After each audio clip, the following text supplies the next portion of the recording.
Tetani के द्वारा, जो कि एक बैक्टीरिया, ठीक है। तो ये एक ओब्लिगेट एनारोबिक बैक्टीरिया है, ठीक है। उसके बाद ये ग्राम पॉजिटिव बेसिलाई बैक्टीरिया है। ये इसका जो अपीयरेंस है वो ड्रम स्टिक लाइक अपीयरेंस होता है। ये कुछ इस तरह होता है, ड्रम स्टिक लाइक। तो ये यही है आपका drum stick like appearance, stick like appearance, like होता है। यही एक ड्रम स्टिक लाइक। इसमें जो सिम्टम्स आते हैं वो होता है muscle spasm, autonomic nervous system का डिस्टर्बेंस होना। इसमें जो मेन सिम्टम्स ये दोनों ही मेन सिम्टम्स है, ठीक है। उसके बाद यदि हम देखें इसका पैथोजेनेसिस, तो क्लोस्ट्रीडियम टेटनस जो है दो इंडोटॉक्सिन रिलीज करता है।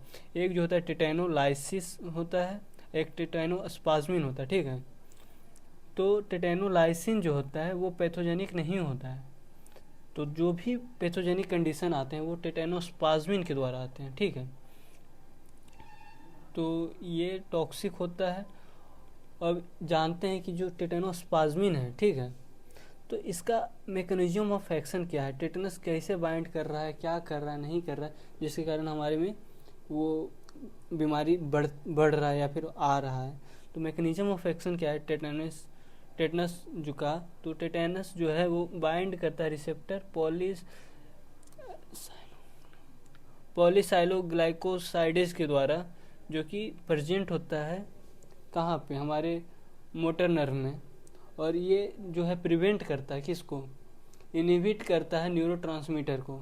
कौन से न्यूरोट्रांसमीटर को, गाबा को।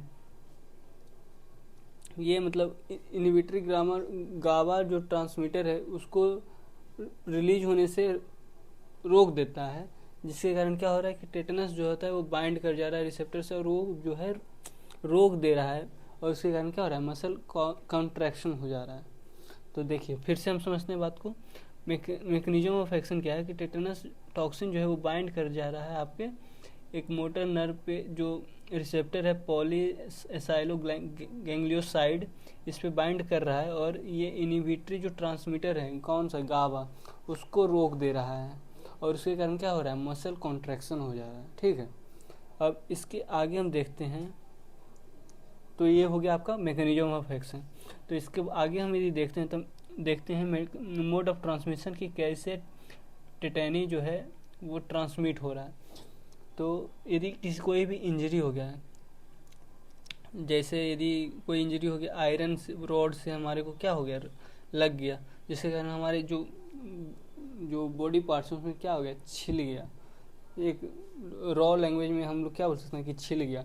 तो उसमें हमारे को यदि इंजरी यदि हो गया यदि आयरन रॉड वगैरह से, तो हमको हो सकता है कि हमारे को क्लोस्ट्रीडियम टेटनी जो है हमारे अंदर ट्रांसमिट कर गया हो, या फिर कभी सर्जरी हो, और सर्जरी में जो हमारे को जो वहाँ पे जो टूल्स वगैरह जो यूज हो रहे हैं, वहाँ पर जो भी चीज़ यूज, सीजर्स जैसे यूज होंगे या फिर स्कारपल यूज होंगे, तो यदि उसको प्रॉपर डिसइंफेक्ट नहीं किया गया, तो उसके कारण क्या हुआ कि उसके अंदर बैक्टीरिया वगैरह प्रेजेंट हो या फिर कोई और माइक्रो ऑर्गेनिज्म प्रेजेंट हो, तो उसके कारण क्या होगा कि वो हो सकता है कि हमारे शरीर के अंदर ट्रांसमिट हो गया। तो हो सकता है कि ड्यू टू यदि प्रॉपर एसेप्सिस ना हो, तो उसके कारण क्या हो जाएगा कि ये जो है ट्रांसमिट हो, एसेप्सिस ना होने के कारण भी ट्रांसमिट हो गया, या फिर ये मिडिल ईयर का इन्फेक्शन हो, तो हो सकता है कि उसके कारण भी ट्रांसमिट हो जाए।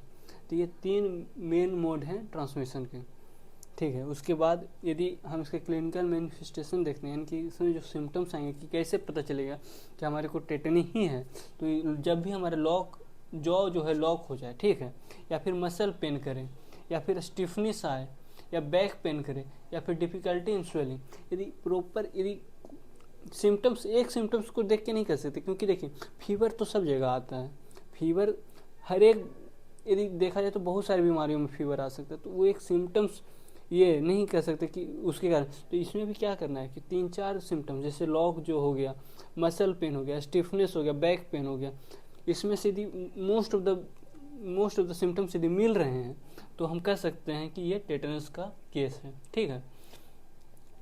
तो अब आगे देखते हैं न्यूनेट्स। तो न्यूनेट्स किसको कहते हैं, जो बेबी पैदा हुआ है और 28 दिनों से कम का है, तो उसको न्यूनेट्स कहते हैं, ठीक है। यदि वो न्यूनेट्स जो है वो उसको मदर के मिल्क को सक करने में ना दिक्कत आ रहा है, मदर के मिल्क को सक करने में दिक्कत आ रहा है, तो हो सकता है कि उसको टेटनस हो।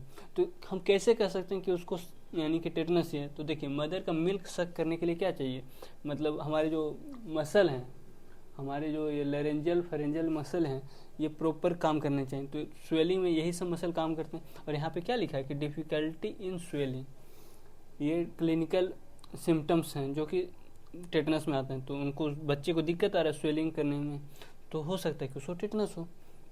फिर उसके बाद हम उसके लोकलाइज्ड और जनरल देखते हैं। तो लोकलाइज्ड में आता है यदि लिम्ब अफेक्टेड है तो भी टेटनस हो सकता है, या फिर जनरलाइज्ड में होता है डिसेंडिंग स्पास्टिक पैरालिसिस। या फिर इसमें क्या होगा, सिंपली मतलब यही याद रखना है कि मसल का स्टिफ हो जाना ही टेटनस होता है मोस्ट होता है। मतलब बहुत इजी वे में यदि आप याद रखें तो मसल का स्टिफनेस जो है वो एक बहुत बड़ा सिम्टम्स है। यदि और आगे देखते हैं तो देखिए, आप जहाँ भी देखिएगा तो वहाँ पे आपको एक दिखेगा मसल स्टिफनेस या फिर मसल स्पाज्म। तो जैसे ही फेशियल मसल का स्पाज्म हो तो उसको बोलते हैं राइसस सार्डोसिस बोलते हैं, ठीक है। और जब abnormal posture of the body आए due to general spastic contraction of extensor muscle, extensor muscle यदि प्रॉपर एबनॉर्मल, पहले तो एक क्या रखें कि एबनॉर्मल पोस्चर हो जाना चाहिए, बॉडी जो प्रॉपर उसको, जैसे आप बैठ रहे हैं तो बैठ नहीं पा रहे हैं, कुछ अलग तरह के मतलब हो, आपका बॉडी जो है उस तरह का मतलब पोस्चर मेंटेन नहीं कर पाए, कब नॉर्मल पोस्चर में आप आ जा रहे हैं तो क्या करना है कि वो हो सकता है कि वो टेटनस हो। और यदि रेस्पिरेटरी मसल में भी स्पाज्म हो जाए तो हो सकता है कि वो भी टेटनस हो। तो एपिडर्मियोलॉजी की कैसे चांसेस कहाँ ज़्यादा बनते हैं कि एपिडर्मियोलॉजी मतलब कि चांसेस कहाँ ज़्यादा हैं, तो यदि कोई वार्म क्लाइमेट में चले जाएं तो वहाँ हो सकता है कि टेटनस का कंडीशन ज़्यादा हो, या फिर कोई फर्टाइल सॉइल में टेटनस का कंडीशन, यानी कि आप कोई खेत में गए हैं, वहाँ पर आपका पैर वगैरह कहीं छिल गया तो हो सकता है कि वो भी टेटनस का एक कंडीशन हो, या फिर अनहाइजेनिक सर्जरी कराए तो उसके कारण भी टेटनस आ सकता है। अब देखिए, लैब डायग्नोसिस यदि देखें तो इसमें ग्राम स्टेनिंग करेंगे, तो ग्राम स्टेनिंग करेंगे तो उसमें क्लोस्ट्रीडियम टेटनी का आइडेंटिफिकेशन फीचर क्या है कि ड्रम स्टिक अपीयरेंस आ गया तो वो टेटनी का केस है।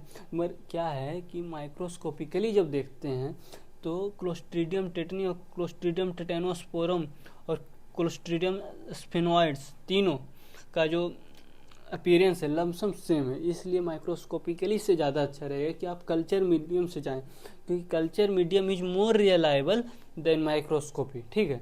तो यदि कल्चर मीडियम में जाएंगे तो कौन सा मीडिया यूज करेंगे, Robertson cook meat broth media use करेंगे, ठीक है।